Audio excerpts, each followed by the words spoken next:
Good morning students. हम लोग अध्याय 13 पृष्ठ क्षेत्रफल और आयतन में प्रश्नावली 13.4 का क्वेश्चन नंबर 6 तक हम लोगों ने हल कर लिया था। आज हम लोग क्वेश्चन नंबर 7 से अपने क्लास को स्टार्ट करेंगे। ठीक है, तो क्वेश्चन नंबर 7 में जो प्रश्न है वो क्या है? चंद्रमा का व्यास पृथ्वी के व्यास का लगभग 1/4 है। इन दोनों के पृष्ठ क्षेत्रफलों का अनुपात ज्ञात कीजिए। यहाँ पे जो चंद्रमा का व्यास है वो पृथ्वी के व्यास का कितना है? 1/4 है। इसका मतलब हम लोगों को पृथ्वी का व्यास को कंसिडर करना होगा। तो यहाँ पे हम लोग सबसे पहले मान लेंगे, माना कि पृथ्वी की त्रिज्या हम लोग कंसीडर करके चल रहे हैं। ठीक है, माना कि पृथ्वी की त्रिज्या बराबर कैपिटल आर हम लोग ले लिए। ठीक है, इसलिए इसका व्यास क्या होगा? इसका 2 गुना यानी कि 2r। त्रिज्या अगर हम लोग r लिए तो व्यास कितना हो गया? 2r ले लिए। ठीक है, अब हम लोग चंद्रमा का व्यास लेते हैं। तो प्रश्न से चंद्रमा का व्यास कितना है? पृथ्वी का 1/4 यानी कि 1/4 से मल्टीप्लाई होगा ये 2r।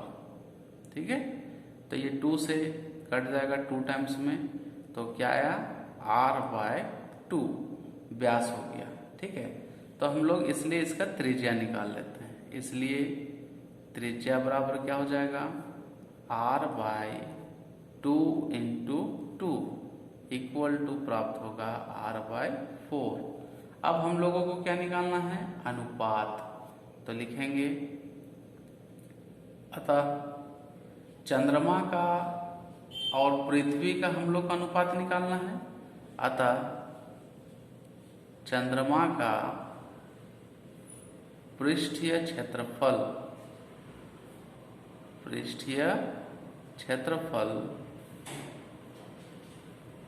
बटे हो जाएगा पृथ्वी का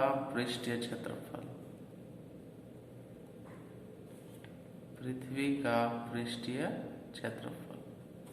बराबर चंद्रमा का पृष्ठीय क्षेत्रफल तो एक गोला के आकार का होता है, तो 4πr²। ठीक ना, तो हो जाएगा 4π। r की जगह पे चंद्रमा का क्या है? r/4, तो ये होगा r/4 का होल स्क्वायर।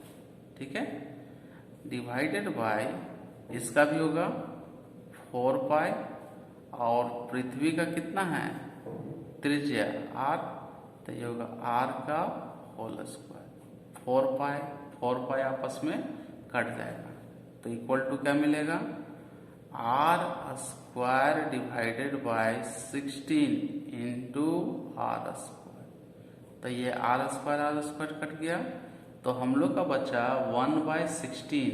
इसका मतलब क्या लिख सकते हैं? 1/16 इक्वल टू हम लोग लिख सकते हैं इसे इक्वल टू 1/16 इसका सॉल्यूशन। ठीक है, तो ये हमारा हुआ क्वेश्चन नंबर 7। अब हम लोग नेक्स्ट क्वेश्चन में चलते हैं। 7 में हम लोग को कुछ नहीं करना था, सिर्फ पृष्ठ क्षेत्रफल का अनुपात निकाल देना था, उसको हम लोग कंसीडर करके चले। ठीक है, नेक्स्ट क्वेश्चन हम लोग चलते हैं क्वेश्चन नंबर 8 में। Exercise 13.4 question number 8। Question number 8 में हम लोगों को क्या दिया हुआ है प्रश्न में कि एक अर्धगोलाकार कटोरा 0.25 सेंटीमीटर मोटी स्टील से बना है। इस कटोरे की आंतरिक त्रिज्या 5 सेंटीमीटर है। कटोरे का बाहरी वक्र पृष्ठ क्षेत्रफल ज्ञात कीजिए। तो बाहरी निकालने के लिए आंतरिक के साथ मोटाई को हम लोग जोड़ देंगे तो बाहरी निकल जाएगा, है ना। तो जो दिया है उसे हम लोग पहले मेंशन कर लेते हैं और बाहरी को लेके चलेंगे। तो लिखेंगे, दिया है आंतरिक त्रिज्या बराबर, दिया है कटोरे का आंतरिक त्रिज्या बराबर है, त्रिज्या को हम लोग r से इंडिकेट करेंगे, r बराबर है 5 सेंटीमीटर, और मोटाई हम लोग का कितना है, मोटाई है 0.25 सेंटीमीटर। इसलिए बाहरी त्रिज्या हमें चाहिए ना, इसलिए कटोरे का बाहरी त्रिज्या बराबर कितना हो जाएगा, बाहरी त्रिज्या को हम लोग कैपिटल R से इंडिकेट करते हैं, बाहरी त्रिज्या बराबर 5 + 0.25, दोनों जुड़ जाएगा, तो ये प्राप्त होगा 5.25 सेंटीमीटर। तो ये तो निकल गया बाहरी त्रिज्या। अब हमें क्या चाहिए, कटोरे का बाहरी वक्र पृष्ठ क्षेत्रफल। तो लिखेंगे अतः कटोरे का बाहरी वक्र पृष्ठीय क्षेत्रफल, बाहरी वक्र पृष्ठ क्षेत्रफल बराबर क्या होगा, 2 पाई कैपिटल R स्क्वायर बराबर होगा 2 इंटू पाई का वैल्यू 22/7 गुने 5.25 गुने 5.25। 5.25 जो है 7 से इजीली डिवाइड हो जाएगा, कितना टाइम्स में, 0.75 टाइम्स में। तो हमारे पास क्या बचा, 2 इंटू 22 इंटू 0.75 इंटू 5.25। जब हम लोग चारों टर्म्स को आपस में गुना करेंगे तो कितना मिलेगा, 173.25 सेंटीमीटर स्क्वायर इसका आंसर। ठीक है, तो ये हुआ हमारा क्वेश्चन नंबर 8। अब हम लोग चलते हैं इस एक्सरसाइज का last question number 9। Question number 9 में हम लोगों को 3 प्रश्न पूछा गया है कि एक लंबवृत्तीय बेलन का त्रिज्या है r, लंबवृत्तीय बेलन की त्रिज्या r वाले गोले का पूर्णतः घेरे हुए ज्ञात कीजिए। इसमें पहला क्या है, गोले का पृष्ठ क्षेत्रफल, गोले का वक्र पृष्ठ क्षेत्रफल, और दूसरा ऊपर 1 और 2 दोनों में प्राप्त क्षेत्रफलों का अनुपात, यानी हम लोग दोनों में अनुपात भी निकालना है। ठीक है, तो हम लोग को गोला और बेलन दोनों का त्रिज्या समान होगा। क्यों, क्योंकि एक लंबवृत्तीय बेलन त्रिज्या r वाले एक गोले को पूर्णतः घेरे हुए, यानी कि पूरी दोनों एक दूसरे पे डिपेंडेंट है ना, तो दोनों की त्रिज्या यहाँ पे कितना होगा, r हो जाएगा। तो यहाँ पे हम लोग लिख लेंगे, दिया है, या फिर हम लोग यहाँ कंसीडर कर लेते हैं। ठीक है, माना कि गोले की त्रिज्या बराबर बेलन की त्रिज्या बराबर हो जाएगा r। इसको हम लोग r कंसीडर कर लिए। ठीक है, r कंसीडर कर लिए। बेलन की ऊंचाई को हम लोग h मान लेते हैं, और बेलन की ऊंचाई बराबर हो जाएगा h, और ये किसके बराबर होगा, बराबर इसके त्रिज्या के, बराबर हो जाएगा गोले की त्रिज्या। अब ये क्यों हुआ, क्योंकि पूर्णतः घेरे हुए, तो घेरे हुए तो ऊंचाई से भी h होगा और त्रिज्या से भी r होगा, यानी h और r यहाँ सिंपली दोनों आपस में बराबर है। ठीक है, लेकिन यहाँ पे जो गोले का जो ऊंचाई होगा वो h हुआ, लेकिन यहाँ पे जो गोले की त्रिज्या का ये 2 गुना होगा, क्योंकि वो व्यास के बराबर है, बराबर हो जाएगा गोले का व्यास। यहाँ डायरेक्ट इंडिकेट कर देते हैं, गोले का व्यास बराबर h जो है किसके बराबर होगा, 2r के। h के जगह पे हम लोग कितना लिखेंगे, 2r। ठीक है, h के जगह पे हम लोग 2r यहाँ पे यूज करेंगे। अब आते हैं फर्स्ट नंबर में क्या पूछा जा रहा है। फर्स्ट में है गोले का पृष्ठ क्षेत्रफल। तो पहला हम लोग आते हैं गोले का पृष्ठीय क्षेत्रफल। गोले का पृष्ठ क्षेत्रफल बराबर क्या फॉर्मूला होगा, 4πr²। 4πr² बराबर हो जाएगा, सेम ही रहेगा 4πr² ही। तो ये हुआ हम लोग का फर्स्ट का आंसर, 4πr², गोले का पृष्ठ क्षेत्रफल। दूसरा हम लोग आते हैं, दूसरा पूछा जा रहा है बेलन का पृष्ठ क्षेत्रफल। बेलन का पृष्ठीय क्षेत्रफल बराबर क्या होता है, 2πr × h+r, है ना, बराबर हो जाएगा 2πr। h के जगह पे क्या यूज करना है, 2r और +r, बराबर हो जाएगा 2πr × 3r। तो 3 2 जा 6πr²। ये इसका आंसर। ये हम लोगों को कितना मिला, 6πr²। एक मिनट, यहाँ पे हम लोग को बेलन का वक्र पृष्ठ पूछ रहा था, बेलन का वक्र पृष्ठ क्षेत्रफल। तो ये हम लोग फॉर्मूला गलत यूज किए हैं, ठीक है। तो वक्र पृष्ठ क्षेत्रफल के लिए होता है 2πrh, बराबर हो जाएगा 2πr और h की जगह पे 2r, बराबर हो जाएगा 4πr²। ये इसका आंसर होगा, ठीक है। बाय मिस्टेक हो गया, पृष्ठ क्षेत्रफल हम लोग लेके चले, यहाँ पे पूछा जा रहा था वक्र पृष्ठ क्षेत्रफल। और लास्ट हम लोग चलते हैं थर्ड नंबर में। थर्ड नंबर में पूछा जा रहा है कि दोनों के क्षेत्रफलों का अनुपात, है ना। तो हम लोग क्या लिखेंगे, गोले के पृष्ठ क्षेत्रफल और बेलन के पृष्ठ क्षेत्रफलों का अनुपात। तो थर्ड में हो जाएगा गोले के पृष्ठीय क्षेत्रफल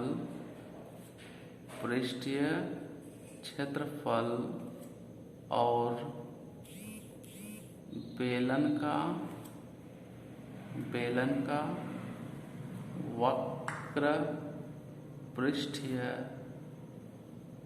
क्षेत्रफल का अनुपात। तो दोनों को डिवाइड कर देना है, पहले गोले का, तो 4πr² डिवाइडेड बाय कितना हो जाएगा, 4πr²। तो ये तो पूरा पूरी कट जाएगा, तो इक्वल टू आएगा 1/1।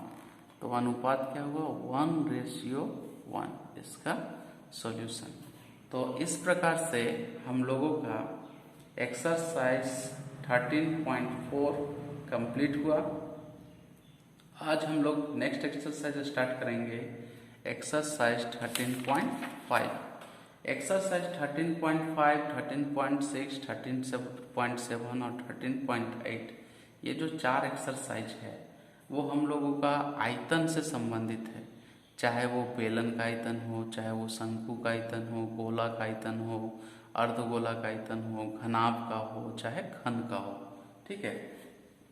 तो एक्सरसाइज 13.5 में हम लोगों को 2 आयतनों के बारे में, यानी घनाभ और घन के आयतन के बारे में हम लोग को पढ़ने के लिए मिलेगा, ठीक है। इसमें से जो क्वेश्चन नंबर 1 है उसमें क्या दिया हुआ है कि एक माचिस की डिब्बी का जो माप है वो 4 centimetre bye 2.5 centimetre bye 1.5 centimetre है। ऐसी 12 डिब्बियों के एक पैकेट का आयतन क्या होगा। तो हम लोग का यहाँ पे लंबाई, चौड़ाई और ऊंचाई दिया हुआ है और हम लोग को 12 डिब्बियों का जो है आयतन निकालना है। तो पहले एक डिब्बी का आयतन निकाल लेंगे, जो आएगा उसको 12 से गुना कर देंगे तो 12 डिब्बियों का आयतन प्राप्त हो जाएगा, ठीक है। तो यहाँ पे हम लोग लिख लेंगे, दिया है माचिस के डिब्बी की लंबाई, माचिस की डिब्बी की लंबाई, डिब्बी की लंबाई L बराबर है 4 सेंटीमीटर, चौड़ाई B बराबर है 2.5 सेंटीमीटर और ऊंचाई H बराबर है 1.5 सेंटीमीटर। इसलिए एक डिब्बी का आयतन बराबर, एक डिब्बी का आयतन बराबर क्या होगा, आयतन L into P into H equal to A का वैल्यू, L का वैल्यू 4, B का वैल्यू 2.5, H का वैल्यू 1.5। जब हम लोग तीनों टर्म्स को गुना कर देंगे तो कितना आएगा, 15 सेंटीमीटर क्यूब, 15 सेंटीमीटर क्यूब इसका आंसर नहीं होगा। ठीक है, ये तो एक डिब्बी का आयतन हुआ। हम लोगों को कितना डिब्बी का चाहिए था, 12 डिब्बियों का आयतन। तो लिखेंगे अतः माचिस की 12 डिब्बियों का आयतन बराबर, ये 15 को कितना से गुना करेंगे, 12 से, गुने 15। तो 15 दूनी 30 का 0 हाथ में 3, 15 एकम 15 और 3 18, यानी कि 180 सेंटीमीटर क्यूब। ये क्या निकला, 12 डिब्बियों का आयतन निकला। अब हम लोग नेक्स्ट क्वेश्चन को सॉल्व करेंगे कि एक घनाभाकार पानी की टंकी है जिसकी लंबाई है 6 मीटर, चौड़ाई 5 मीटर और ऊंचाई 4.5 मीटर। इसमें कितने लीटर पानी आ सकता है, हमको लीटर में निकालना है। ठीक है, तो पहले हम लोग इसमें भी क्या करेंगे, लंबाई चौड़ाई ऊंचाई जो दिया है उसको हम लोग पहले लिख लेंगे, उसके बाद फिर आयतन निकालते हैं, उसको लीटर में कन्वर्ट कर देना है। तो हम लोग लिखेंगे दिया है घनाभाकार टंकी की लंबाई L बराबर कितना है, 6 मीटर, चौड़ाई B बराबर है 5 मीटर और ऊंचाई H बराबर है 4.5 मीटर, 4.5 मीटर। तो हम लोगों को क्या निकालना है, पानी की टंकी का आयतन। तो लिखेंगे अतः पानी की टंकी का आयतन बराबर, आयतन क्या होता है, L into B into H equal to 6 into 5 into 4.5, है ना। ये जो भी आएगा ये हम लोगों का क्या आएगा, मीटर क्यूब में आएगा। ठीक है, तो इक्वल टू क्या हो जाएगा, 135 मीटर क्यूब। अब यहाँ पे प्रश्न में क्या दिया हुआ है कि 1 मीटर क्यूब बराबर 1000 लीटर होता है, तो इसको 1000 से गुना कर देना है।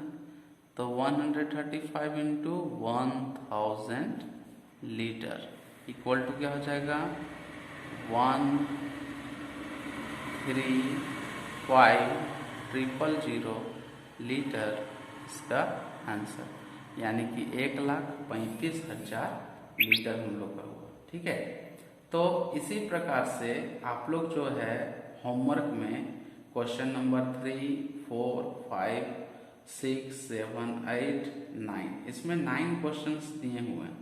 इसमें से 2 क्वेश्चंस आप लोग को बतला दिया गया है और बाकी जो 7 क्वेश्चंस जो इसमें रिमाइंडर बचे हैं वो 7 क्वेश्चन को आप लोग जो है अपने घर में जो है ट्राई करेंगे। और अगर नहीं बन पाया, ठीक है, और अगर ये क्वेश्चन सॉल्व नहीं हो पाते हैं तो इसे जो है हम लोग नेक्स्ट डे यानी नेक्स्ट वीडियो में सॉल्व करेंगे। Thank you.